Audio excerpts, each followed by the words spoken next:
অবশেষে নাটকের জবনিকা পতন, মোহন নাটকের শেষ দৃশ্যে সম্প্রীতির ছবি। গত কয়েক মাস ধরে ময়দান উত্তপ্ত হয়েছে মোহনবাগান ক্লাবের নির্বাচনকে কেন্দ্র করে। একদিকে মোহনবাগান সচিব দেবাশিস দত্তের অনুগামীদের প্রচার, অন্যদিকে বিরোধী গোষ্ঠী সৃঞ্জয় বসু, টুটু বসুদের প্রচার। আক্রমণ পাল্টা আক্রমণ, অভিযোগ পাল্টা অভিযোগ। এ যেন রাজ্যে আসন্ন লোকসভা কিংবা বিধানসভা নির্বাচনে প্রচার হচ্ছে বলে মনে হচ্ছিল। পাড়ায় পাড়ায় নিয়মিত ঘুরে শাসক ও বিরোধী গোষ্ঠীর প্রচার মিছিলে সরগরম হয়েছে রাজ্য। অবশেষে নবান্নের হস্তক্ষেপে বিরোধের পরিহার করে এক ছাতার তলায় আনা সম্ভব হলো মোহনবাগান ক্লাবে যুযুধান দুই পক্ষকে। সোমবার বিকেলে ক্লাবে একসঙ্গে প্রবেশ করলেন দেবাশিস দত্ত ও সৃঞ্জয় বসু। পাশাপাশি উপস্থিত ছিলেন প্রাক্তন ফুটবলার সত্যজিৎ চ্যাটার্জি, শিলটন পাল থেকে শুরু করে মোহনবাগান ক্লাবের দুই পক্ষের সদস্য সমর্থকরা। আর এই দিন 22 সদস্যের কমিটির নামের প্যানেল বানিয়ে একসঙ্গে মনোনয়ন জমা দিলেন দেবাশিস ও সৃঞ্জয়। পাশাপাশি যৌথ সাংবাদিক সম্মেলন করলেন দুজনেই। আর সাংবাদিক সম্মেলনে জানালেন মোহনবাগানে ভালোর জন্য একসঙ্গে কাজ করবেন। আর এই কমিটি একসঙ্গে কাজ করলে আগামী 3 বছরে মোহনবাগান ক্লাবে সাফল্যের জোয়ার আসবে। আমরা সিদ্ধান্ত নিই, আমরা দুজনে বসলাম এবং এইটুকুনি আপনাদেরকে পরিষ্কার জানাচ্ছি, আমরা দুজনেই বসেছিলাম, আমি এবং সৃঞ্জয়, এবং আমি ওর কাছে কৃতজ্ঞ।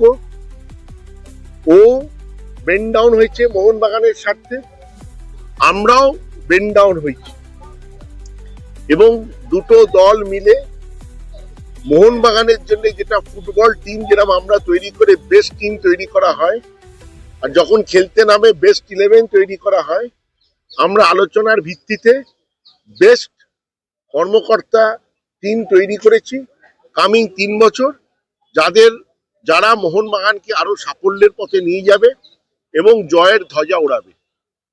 এবং এই যে কমিটি তৈরি হচ্ছে, আমার ব্যক্তিগতভাবে বিশ্বাস মোহনবাগানকে অনেক দূর নিয়ে যাবে এবং শুধু ভারতবর্ষে নয়, আন্তর্জাতিক মানেও সাফল্যের রাস্তায় এই কমিটি নিয়ে যাবে। রেজাল্ট দেয় তাহলে তো বলতে হবে এটাই সঠিক টাইমের সিদ্ধান্ত। আর বিলম্বিত হওয়াতে একটা সুবিধা হয়েছে যে আমরা মোটামুটি পশ্চিমবঙ্গের কোনায় কোনায় ওরাও গেছে, আমরাও গেছি, যে মিটিং করে মেম্বারদের বক্তব্য আমরা শুনতে পেরেছি। সেটা কিন্তু আমাদের সবচেয়ে বড় পাথেয় হবে আমাদের এই কামিং 3 বছর চলার জন্য। যে আমরা ওরাও বার করেছিল, আমরাও বার করেছিলাম যে আমরা কি করতে চাই, কিন্তু মেম্বাররা তারপরেও অনেক ফিডব্যাক আমরা পেয়েছি, ওরাও পেয়েছে। এখন আমরা বলতে আমরা আমাদের সবাইকে মিন করছি, আমরা সেই পাথেয় ধরেই আমরা 3 বছরের জন্য কাজ করি। আর গত কয়েক মাসে সদস্য সমর্থকদের কাছে দুই পক্ষই গিয়েছে, ফলে সদস্যদের চাহিদা, মনের ইচ্ছে জানতে পেরেছেন তারা। সেই মতো আগামী দিনে কাজ করা হবে।